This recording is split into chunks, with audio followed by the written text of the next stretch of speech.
Hello, this is Lance Wolf, and this is video 4, the side gun mounts and overall refit. The cockpit here, the original inspiration for this cockpit, I wanted from a person's perspective if they were standing in front of it, to give it a primal look. So I thought of an elephant, something very primal, very massive, and not that it's an exact look, but I wanted just the overall, a recognizability, as it were, that when you would look at it, it would be something that you couldn't quite put your finger on, but it would add to some sort of inner primal feeling to what I wanted to give this vehicle. So I thought of an elephant head with its ears, overall head and tusks. And now, as for the side guns, I wanted the mounts to be mounted way off the side of the hovercraft, way out there, to the point of almost looking ridiculous. But because I wanted a certain range of motion that no other gun would normally have. Like on an Apache gunship or a Cobra gunship, the way they mount armaments on the side of the helicopter so they can constantly be swapped out.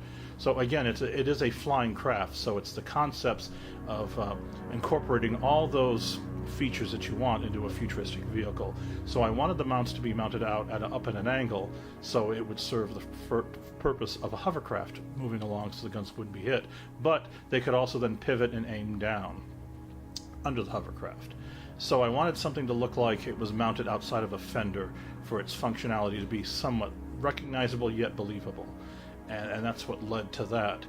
And it was really a challenge to, first of all, getting them to line up, and then locating the parts. The parts are the most important part, and I use Matport as the base for the overall construction, and then parts to serve everything else. Now, as for the side guns, I wanted them to be an energy gun, not a belt-fed gun, but still have belt feed type features.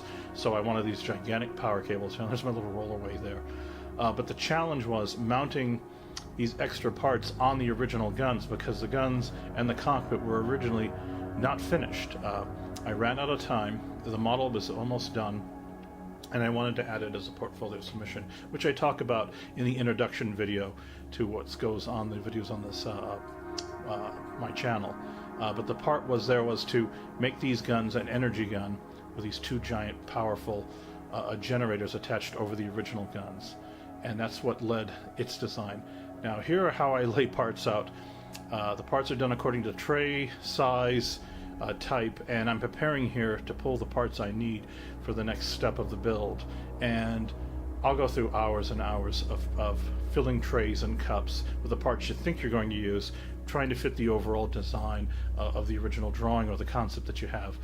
And it's every day those trays just change as I sort the parts I'm going to use. And there's my little rollaway. It's the best way to work when you have limited space. But here I'm getting ready to redo the ramp. Now, the ramp was originally light bulb cardboard, which matches this new stuff I found, which is very durable and a lot stronger than the light bulb cardboard. The light bulb cardboard became damaged, and so it would have to be pulled off. And this new material was great. It was durable.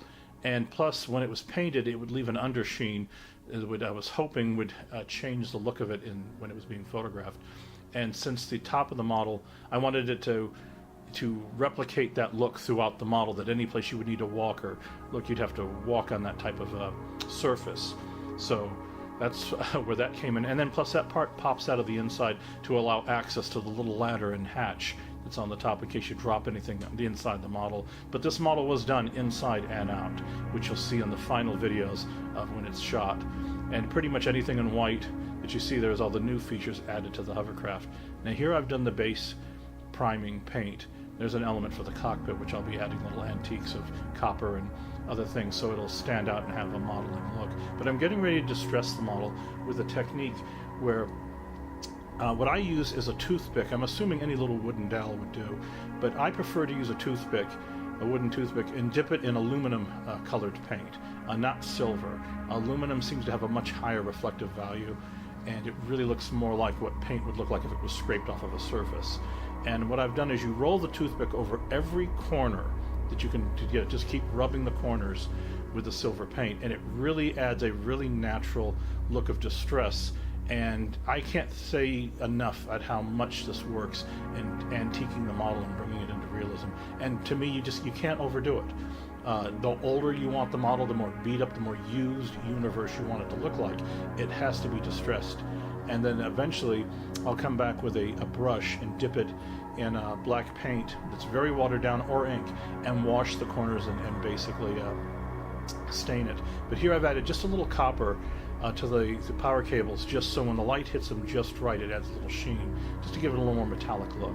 But again, I hope you enjoy this video of the continuing tear down and rebuild of the AAT Hovercraft, the side gun mounts, and overall refit. Thank you very much.